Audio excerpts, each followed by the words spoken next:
For too long has this beast been caged. It's steam tank time as the Empire rides to war in Lustria, the most popular race from Game 1 and the most popular race from Game 2, facing off in a battle of order. New world versus old, suns out, guns out, and this remote jungle retreat. I love this matchup. High Elves and Empire are both incredibly versatile factions, with a lot of viable ways to build an army. And the Azure are going elite for this one. Phoenix Guard Corps with a Prince on a Star Dragon hunting overhead. Imagine training day in and day out for 500 years just to get blown in half by a metal box. Don't let your STEAMS be memes, friends. Never let your STEAMS be memes. And just like last video, I am playing against Zach B. Sane, who commands the Knife Ears, and I am playing as the Empire. Riding dirty in the Vanguard, thy chariot awaits. You know it well, the Panzer. German engineering at its finest, a technological marvel, and I really like it against the High Elves. There's not a whole lot on their roster it can't kill. Just have to keep it away from dragons. Gorgeous specimen, man. Das Auto. Front line of spearmen and swordsmen, all with shields, of course. 2 mortars for dealing with Sisters of Avalorn or archers, and Reichsguard in the back. A very tanky and defensive form of Shock Cav that gives up some killing power for better resilience. Hiding in the woods on my left flank are the rest of my mounted warriors. More Reichsguard, the Royal Altdorf Griffites, and an Arch Lector, who's basically the standard pick when you want to get more out of your heavy cav. Grand Hammer of Sigmar, Grand Shield of Faith, Grand Soulfire, Divine Power, and Benediction all combined to make him one of the best support lords in Mortal Empires. They can buff pretty much any relevant aspect of a unit's melee capabilities. Pair that with heals from a Jade Wizard, and you've got pretty much the standard combo for winning any cav fight, which High Elves can certainly try and contest, either with Silverhelms or Dragon Princes. On the other side of the jungle, March of the Pompous Azure, acting like they own the place. Life Mage, standard line of archers and spearmen, and 3 Phoenix Guard with that ridiculous stat line of theirs. They're super good here, no question about it. The only Empire infantry that can actually dent them are greatswords, which I don't have, and for obvious reasons, they completely butcher cav and monsters. So as long as they don't get completely shot up, they should put some serious work in here. Scary unit and stylish to boot. Now, flying overhead is the apex predator of this godforsaken world, a prince and his Star Dragon, equipped with the blade of Belcor Hadris, which might turn my dreams of Steam into a living nightmare if I can't keep it away from the Panzer. So, as the battle begins, there are 2 major things I need to do to secure an early lead. Take out the archers with my mortars and kill as many Phoenix Guard as humanly possible with the tank. It is by far my best option for killing the Guardians of Azurian, and straight from the word go, it's gonna bring the pain train alongside those mortars, killing 5 to 6 models per shot. It can make its value back very quickly.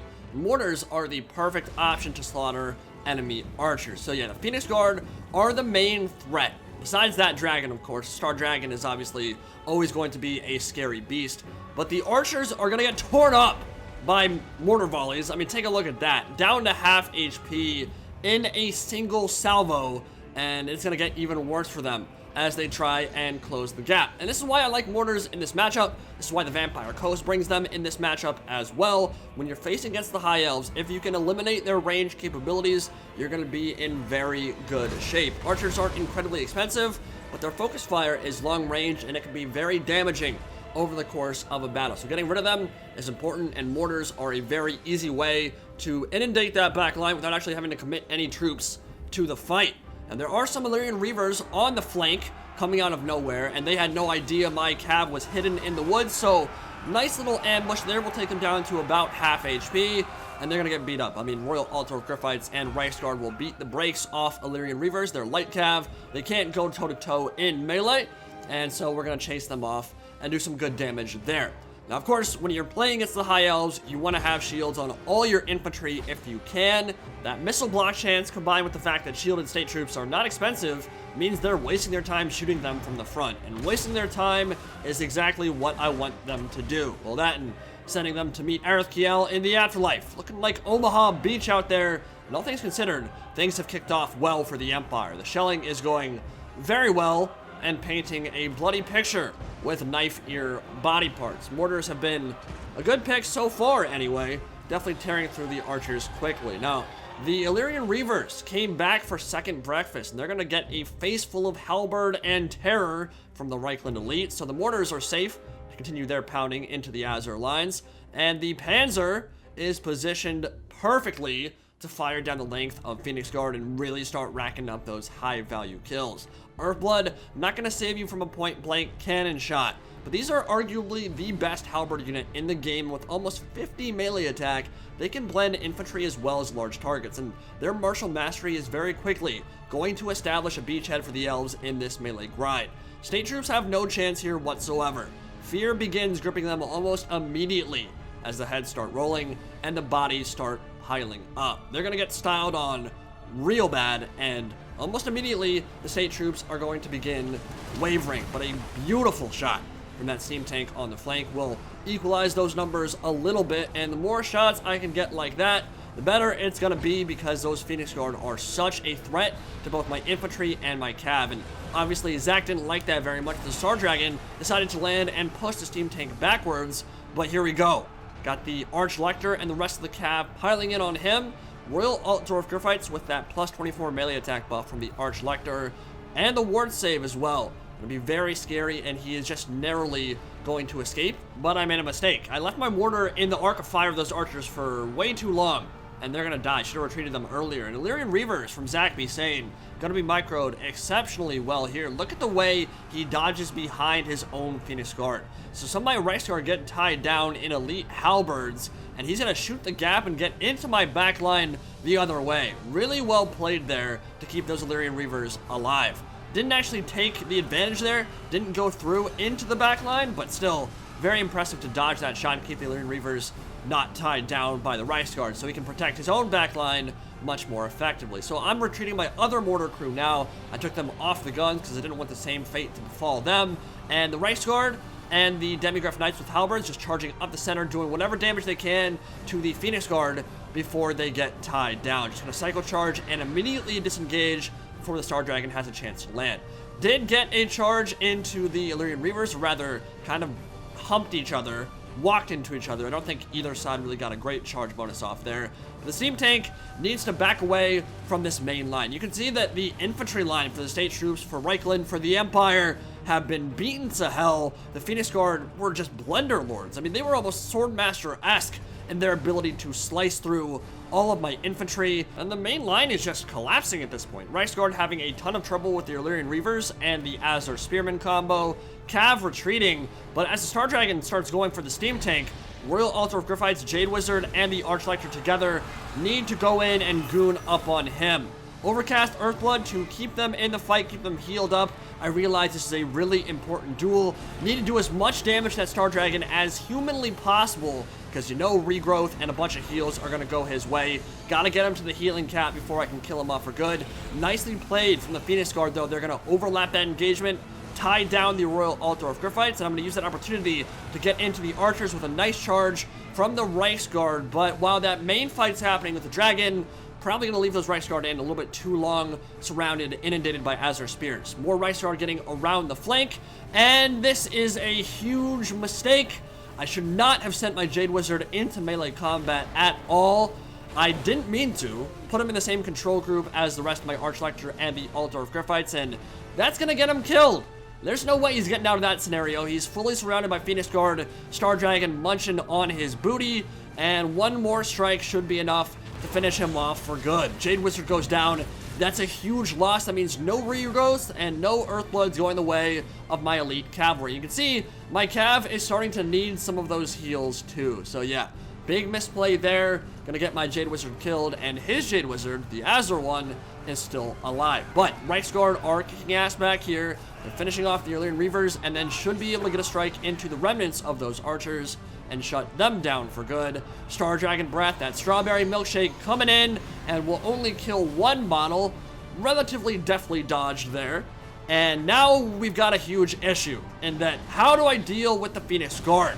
The steam tank is firing into their flank, doing really good damage to them, but it takes time to do so. You'd really like to have some handguns or some kind of AP that fires more efficiently, more effectively, and more often. Point-blank volleys from a cannon is always going to be good, and of course it can double in melee too with AP and bonus versus infantry like a chariot, but the Star Dragon can land on him with impunity. Royal Altar of Griffites are going to be forced to take an engagement in and amongst Phoenix Guard, and that's going to be one that the High Elves certainly like. So I'm going to pull the Altar of Griffites away from the main fight. Grand Soulfire raining down from the heavens to deal some damage to the Phoenix Guard, which will cut through their physical resist, but it's better against low armor infantry.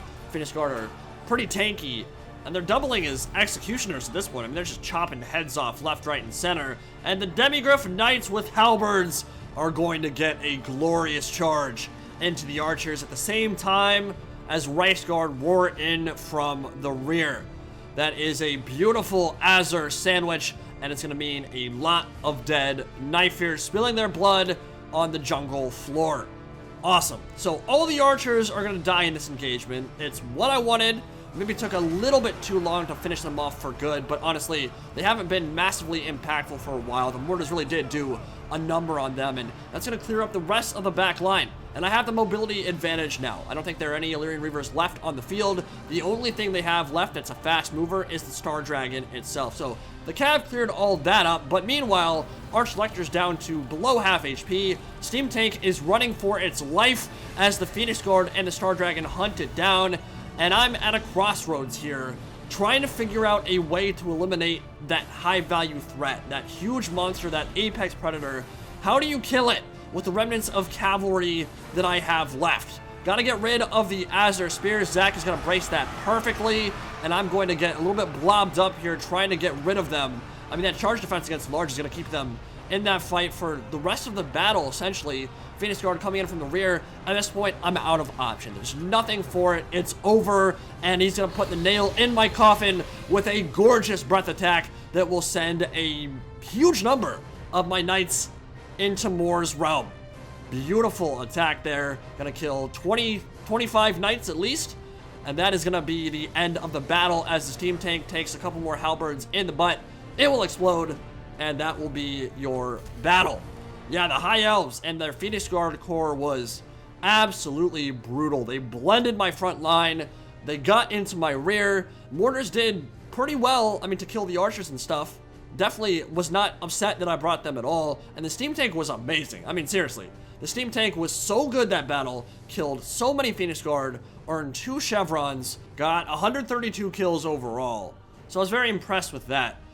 It was really my only option against the Phoenix Guard this battle, though. The Reichsguard, the Royal Altar of Griffites, if you cycle charge, you will deal good damage to the Phoenix Guard if they are tied down by state troops in the front and you get that hammer and anvil off. But I think I needed some additional AP sources, maybe a couple Outriders, maybe drop a Reichsguard. I think maybe the Reichsguard weren't exactly the right call. Maybe just go for some Empire Knights instead, drop a Swordsman, and then get some Outriders. Would have given me some more AP and more options for dealing with both the Dragon and with the Phoenix Guard themselves. But, I mean, it was just a really good build overall from Zach Misane, honestly. He built that so well. He was ready for what I had in store for him, and the Steam Tank just wasn't enough to carry it overall. Now, I think I would have been in a much better position if the Jade Wizard didn't get suicided into Phoenix Guard. They really did mess me up super hard, and when I lost my healing, that meant the Altar of Griffites and the Reichsguard couldn't make the impact they wanted to, because they no longer had that source of getting them back up to full HP, and the regrowth is just so good. If you aren't able to cast 2 of those, and your enemy is, they're going to have a much larger effective HP pool to work with, and when you're talking about a Star Dragon, giving them that kind of option is a huge deal. But yeah, Zach's micro was on point that game. His Phoenix Guard sliced through my front line, got into the back, shut down the mortars, shut down the Steam Tank eventually, and after that was all said and done, it was a clear victory for the High Elves. Hope you guys enjoyed it, and I'll see you all in the next one. Peace out.